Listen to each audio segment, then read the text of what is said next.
Hello everybody! Welcome back to Saint Spirit Gaming. My name's Matt. And I'm Jordan. We're back with more Ori in the Blind Forest. Jumping right in, literally jumping right in to the action here. Gotta try and remember how all this works. Because it's been a little bit... Yes, it's been a while.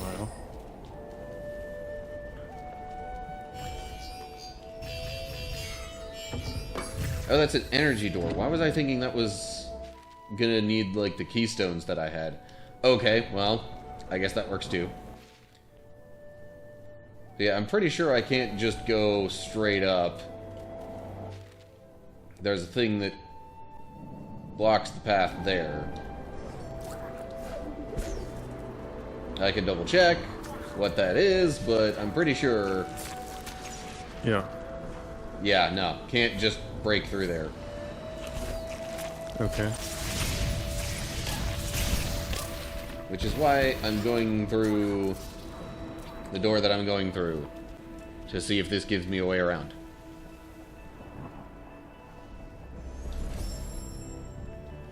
But ultimately, we need to go up here. Okay, yeah, that's right. It's kind of coming back to me. Doggone it. What the? Okay. I'm getting hit by birds and rocks. Holy cow. Okay, this part's not exactly easy.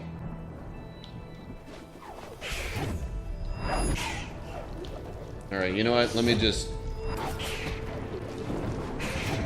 try and, like, speed run my way through. Ow.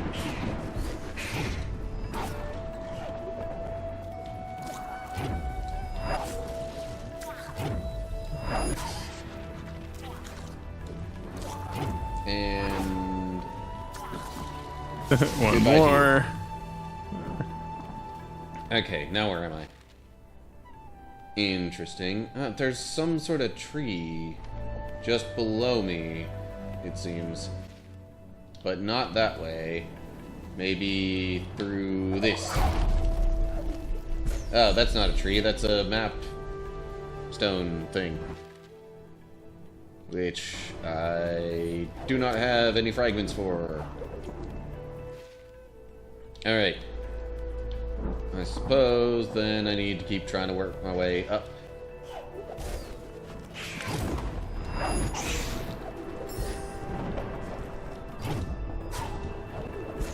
Come on, stone. There we go. Oh, hey, map stone fragment. Nice. I guess I could use that now.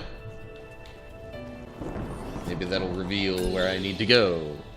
Well done. Oh. Okay, it revealed all that. That's Which, helpful. yeah, is helpful because I apparently can't get anywhere else in this area that I'm currently Yeah. occupying. It looks like a lung.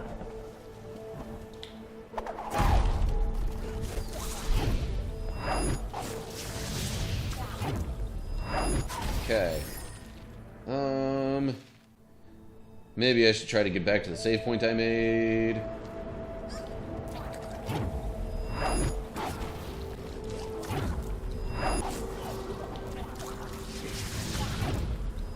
So I have a... I think I talked about it before. I have a 4090, GeForce 4090, and it's water cooled, or liquid cooled. I don't know if it's water. And the tubes are like coming out of my PC, and I have a micro ATX. This is not going to mean a lot to some people. Basically, the case is small, and the tubes come out past the side of the case, so I can't put the side on. It's just been open. My friend at work recently bought a 3D printer just for himself, and I was telling him about my PC, and he's like, oh, I think I can 3D print a side for your computer and it'll be like curved. He'll have to do it in like 2 pieces, but that is super cool that you can just like print, like 3D print an entire side to my computer. You can do like so much stuff with it. And he also said that 3D printers are getting cheaper and more accessible. Like there's one you can get, I think, for like $300, which is crazy. That's so cheap, but compared to what they used to be, at least. And I'm honestly sort of thinking of getting one, maybe not soon or anything, but that would be cool because my kids get all these like figurines, like little toys, you know, like Sonic and Tails, and they don't even move. They're just like little figurines. And I could literally 3D print a bunch of stuff for them, you know, like whatever show they're into or, you know, whatever. Just print a little toy. And you don't even have to buy it. And the materials apparently are really cheap, he said. They're like the whole side to my PC, which is 2 huge pieces. Huge in comparison. It'll be like $20. And like I can't even imagine how expensive buying an actual side for my case would be. So that was just a random. Yeah, I mean, definitely something that, like, if you think you could do it, I could easily see it being worth the investment. Yeah. And I think there's a lot of, like, I haven't looked into it too much, but I think there's a lot of basically open source blueprints. So you don't have to just, like, design everything explicitly yourself, although you can. But you can just, like, download I don't know what they call it, like a blueprint or recipe or 3D whatever, and it'll just do it.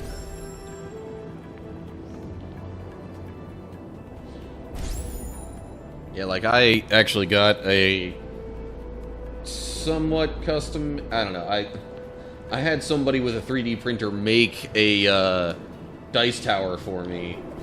Oh, cool. In like, it's in the shape of a stormtrooper. Whoa, that's awesome. But yeah, literally all I had to do was find a file with like the blueprints and stuff, and that was awesome. all they really needed. Yeah, see, like you could do I might get one. I mean, you can do so much cool stuff. Like, you know, you could make like a cool case for your favorite Magic deck, all decked out, no pun intended. Or, you know, there's just a lot you can do.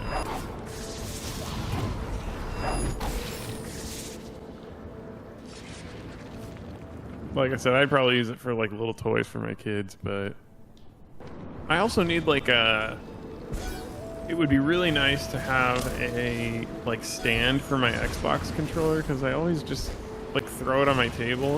If I had like a little stand on my desk, it would be a nice little place for it. And a headphones stand as well. Maybe a combo thing. I'm sure there's a blueprint for that. Oh, cool, that floats up. I didn't put that together. I wasn't quite sure what to do with it, honestly. Nice. I don't know if that really helps us in any way.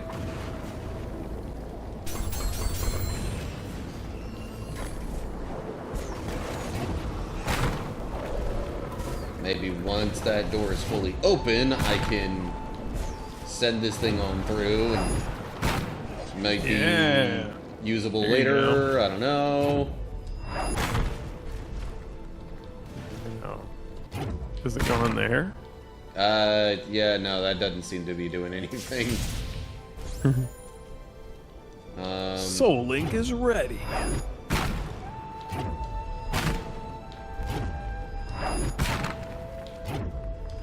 And trying to juggle it like this is not really working either.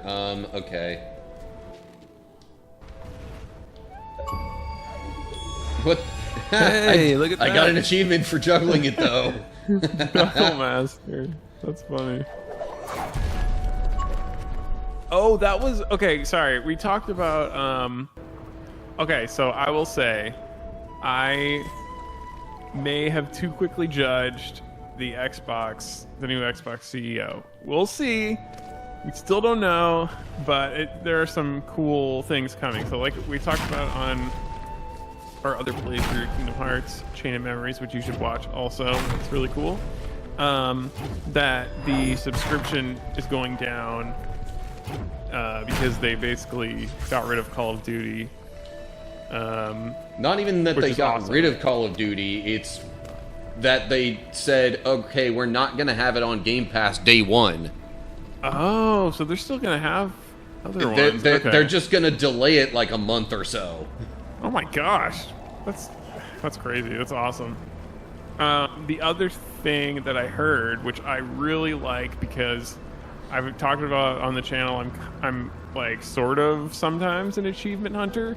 And right now, when you 100% complete a game, you know, like PlayStation has like platinum trophies and stuff, and Xbox doesn't have it, and we should. And she actually said she wants to do something like that, which would be awesome. Like, I have so many games that I've 100% completed, and it would be really cool to show all that off, like in profile. And she said she like. Or I shouldn't say she. I think this was just like an announcement of changes, which I assume is from her because she's the thing that has changed. But she wants more like social stuff, and you'll be able to like hide games if you want, or like I guess the idea is that there's just more social stuff. So you go to people's profiles, you check out what games they're playing, what stuff they've 100% completed, and like maybe more statistics.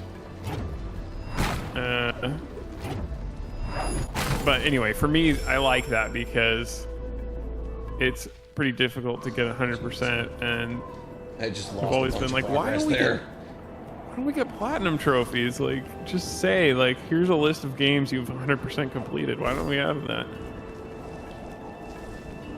But anyway, it's tough. Like Sonic 06, I tried, and it was like, you just can't do it. Because I've 100% completed almost every other 3D Sonic game. But Sonic 06 is just like, it's too hard. They just made it way, way, way too hard, and the game is too janky.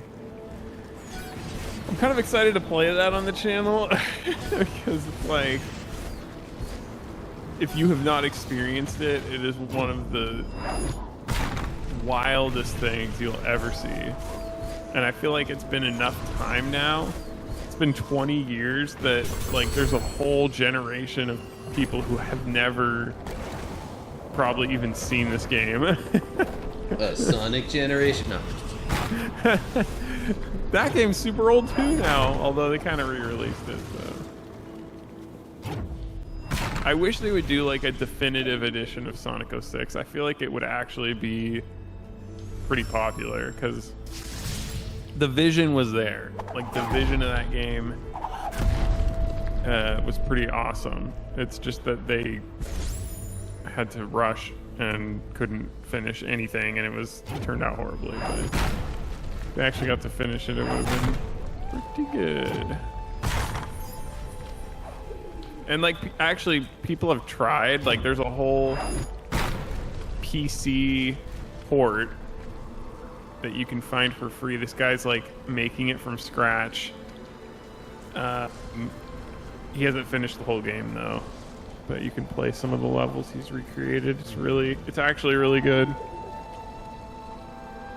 And I'm also happy that Sega doesn't shut down like fan projects. There's so many Sonic fan games and, you know, like that kind of thing where they remaster it because Sega's not going to do it. And they never shut it down. Like, Nintendo's so harsh. And Sega just lets people do it. It's awesome. Just Google Sonic fan games. You'll find them. Yep.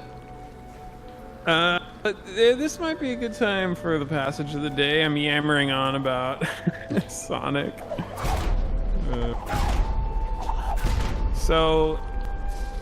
I know it's kind of long, Matt, but I was reading a passage from Romans, and I was like, this whole chapter is amazing.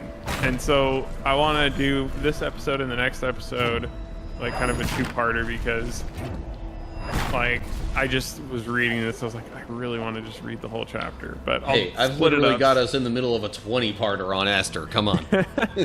It's true, yeah. Now I just need to figure out where I want to stop.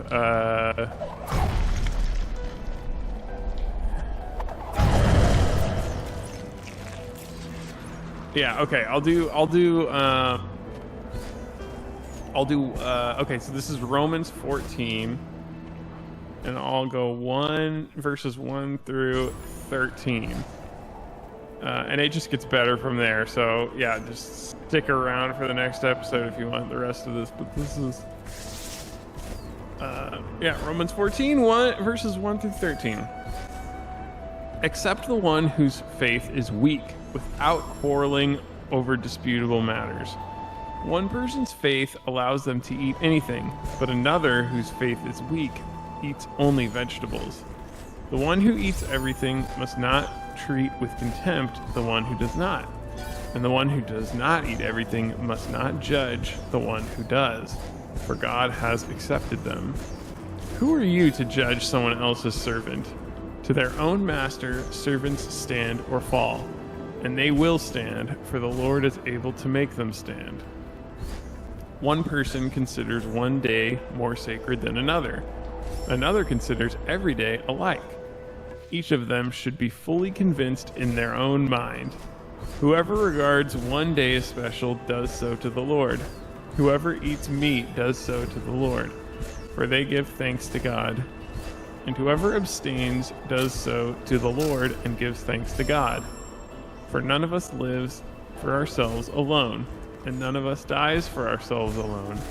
If we live for the Lord, and if we die for the Lord. So whether we live or die, we belong to the Lord. For this very reason, Christ died and returned to life, so that he might be the Lord of both the dead and the living. You then, why do you judge your brother or sister? Or why do you treat them with contempt? For we will all stand before God's judgment seat. It is written, as surely as I live, says the Lord, every knee will bow before me. Every tongue will acknowledge God. So then each of us will give an account of ourselves to God. Therefore let us stop passing judgment on one another. Instead, make up your mind not to put any stumbling block or obstacle in the way of a brother or sister.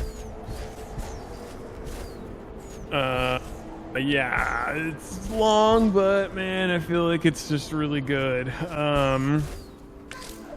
Like, basically saying, you know, yeah, one person's faith allows them to eat anything, and another only eats vegetables or doesn't eat everything.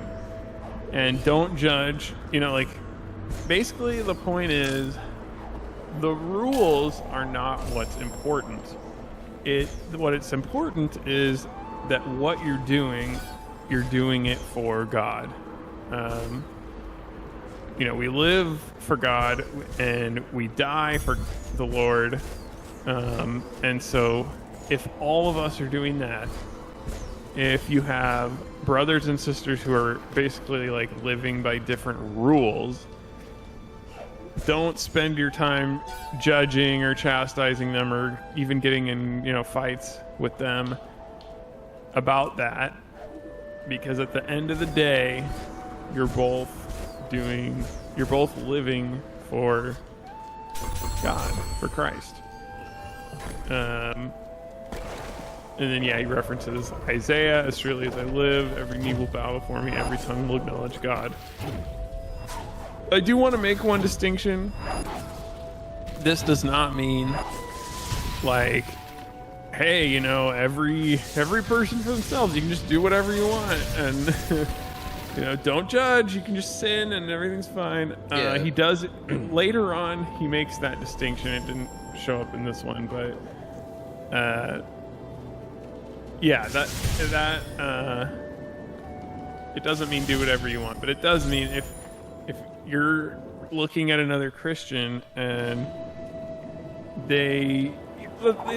let's say I'm gonna just bring up I know everyone's gonna, like, some people just rubs the wrong way, but I'm gonna, because I'm an ex-Catholic,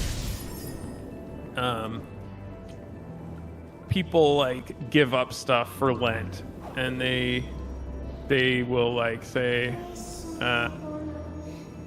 I'm not eating red meat all through Lent, or I'm not going on social media, I'm not doing this. They're doing all of that for the Lord or for Jesus. So, like, I've heard people say, oh, that's so dumb. Like, look at those guys. They're just giving it up for Lent for nothing. Like, you're like, you don't need to do that. Why would you do that? And it's like, look at this chapter here. What they're doing, whether you do it or not, it doesn't matter. But what they're doing is to honor God. So why would you judge them for that? At the end of the day, what they're doing is for God. And there's other examples of other denominations. That's just like my experience. But so I feel like I don't know other like Protestant denominations enough to like make other distinctions, but well, I mean, I know there are some other denominations that will at least acknowledge Lent and even like have Ash Wednesday services. And yes, that's a perfect example. Ash Wednesday. I have seen people be like, oh, that's so dumb. Like, you're putting a cross on your head. It's like, good job. You're just like, they say those people are, what do you call it? You know, like the Pharisees, like just prancing around in the streets, like showing off their faith, like, I'm better than you. Look at me. So it's like, no, they're honoring. That's one way that they're honoring God. And yeah. Also, like, aren't we supposed to spread our faith and, like, how do you start those conversations with somebody who is ignorant about Christianity? That's a great way, is, hey, Ash Wednesday, this is a day that, once a year, we put a cross on our forehead to honor our Lord and Savior, Jesus Christ, because he died on the cross. People are going to ask about that, because that's not what other people in society do. By the way, I haven't done an Ash Wednesday service in a long time. I don't think my church does that. But I'm not going to criticize someone else for doing it. I actually think it's a good thing, but yeah, it's just such a waste of time to be criticizing other Christians for doing that, or honoring Lent, or all these things. If you see someone trying to honor God, why are you gonna waste your time criticizing them or making fun of them or judging them? I know I'm shouting to the wind because... But also, like for the people who don't, like, it's kind of also saying to the ones who do, like, they're not, like, less holy because they don't do these things. Yeah, that's a great point. Yeah, The point is your relationship with God, plain and simple. That's what we should be focusing on, and whatever you know, improves that relationship, do it. Whatever does not, don't do it. That's the baseline. Yeah. Yeah, that's a perfect point. Yeah, I didn't really talk about the other side of it, which is those people that do Ash Wednesday and Honor Lent and all that kind of stuff. There is an aspect of, oh, they're not doing this. They're not honoring God enough. And it's like, no, it's literally, this chapter of Romans goes against both sides of that. And it's just funny to see, like, these divisions between Christians when there's so many other problems we have to deal with. It's like there's so much bad blood that just directly goes against the Bible. Like, this, it just specifically goes against Paul's writings. And like I said, it's like I'm shouting to the wind, because you know, as soon as you get on any social media site, there's Christians that will never be persuaded otherwise. You know, I've met Christians where, like, I point to passages that just directly go against what they're talking about or what they're believing, and they're just like, well, you know, I don't think that's right, and I think there's some kind of interpretation that isn't what you're talking about. And I'm like, but he just says right here, like, just read it for what it is. Oh, no. I know that's wrong, and there's some interpretation that like, maybe I don't even understand. It just doesn't feel right. It's like, just read it. It's right there. And, like, if someone can tell you some particular context or interpretation when making such claims, then maybe, okay, they might have a valid point. But until then, it's like, are you really trying to make a point, or do you just not like how it sounds? Yeah, exactly. Yeah. By the way, I got a new movement ability, in case you couldn't tell. I was wondering, yeah, like... I have a charged jump. Some kind of aiming thing, that's cool. Anyway, yeah, like I said, I think it's such an important point, especially now. And it's so funny how much wisdom just survives, and it will survive till the end of time, because back then I feel like it might have been even more confusing than now, because there wasn't any real set denominations. There was just like I get the feeling it was just really chaotic, and people were claiming, you know, just claiming all these different things, and there was no Bible really even, and people were writing their own gospels, and like, the church was the church, but they were also very much just still figuring it out, like, trying to get a sense of, like, okay, what is actually true about Jesus, about God, about, you know, what it all means and how we relate to that knowledge. And yeah, I can't imagine trying to sort all of that out without like a Bible canon. Yeah. It would just be so much chaos. And which is one of the many reasons why they had councils in the first few centuries. Yeah.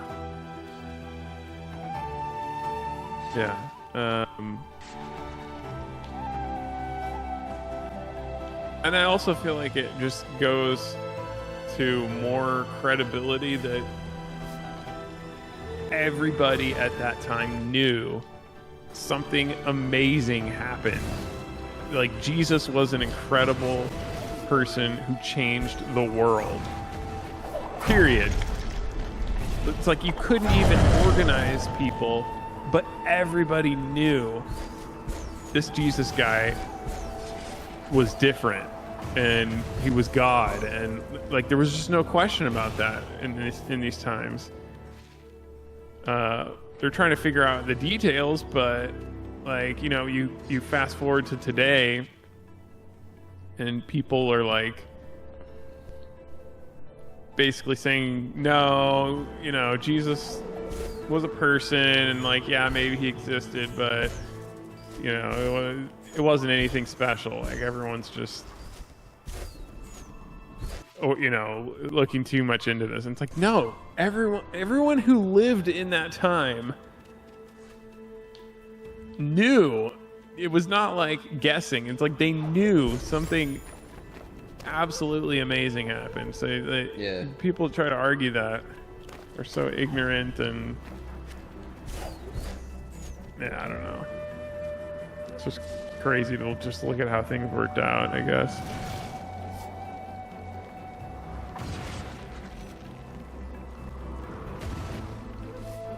But maybe we can get even more into this discussion in the next episode. Yeah, I was hoping you'd catch on to my, like, kind of choosing not to go anywhere. So, yeah, next time we can talk about that, but I should definitely also get to whatever this point is in the game. Yeah, that looks interesting. Very interesting. So, all right.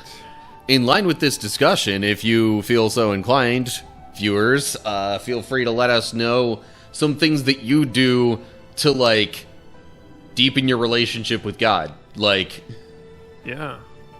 Even if it's something that's not obvious. I mean, clearly, from the passage we read, we're not here to, like, be judgmental of what people do to get closer to God. Yeah, unless you're wrong, then we'll point it out. No, I'm kidding. I'm totally kidding. Yeah. But, yeah, anyway, otherwise, hopefully you'll tune in next time. Make sure you subscribe to the channel so you don't miss it. Yeah. And, yeah. Hope to see you then. For now, goodbye, everybody. Goodbye.